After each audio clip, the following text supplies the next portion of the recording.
জুলাই গণহত্যাকারীদের কেউই ছাড় পাবে না বলে মন্তব্য করেছেন আন্তর্জাতিক অপরাধ ট্রাইব্যুনালের চিফ প্রসিকিউটর মোহাম্মদ তাজুল ইসলাম। সোমবার দুপুরে ট্রাইব্যুনাল প্রাঙ্গণে প্রেস ব্রিফিংয়ে একথা বলেন চিফ প্রসিকিউটর। জুলাই আগস্ট আন্দোলনে রাজধানীর চাংখারপুলে শিক্ষার্থী আনাস সহ 6 জনকে হত্যার ঘটনায় মানবতা বিরোধী অপরাধের মামলার সূচনা বক্তব্য উপস্থাপন করেন তাজুল ইসলাম।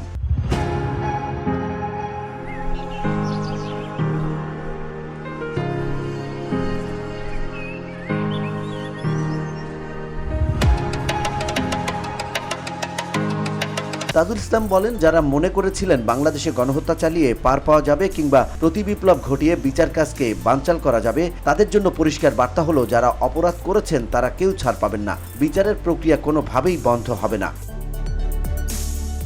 সূচনা বক্তব্য উপস্থাপন শেষে সাংবাদিকদের তিনি বলেন, যেসব তরুণরা রক্ত দিয়ে বাংলাদেশকে দ্বিতীয়বার মুক্ত করেছেন, তাদের স্বজন পরিবার বেঁচে আছেন। তাদের সাক্ষ্যের মাধ্যমেই 1,500-এরও বেশি মানুষের জীবন যাওয়া, পরিবারের প্রতি জাস্টিস করার যে চেষ্টা, সেটা রাষ্ট্রের পক্ষ থেকে নিশ্চিত করা হবে। VOD Bangla news desk.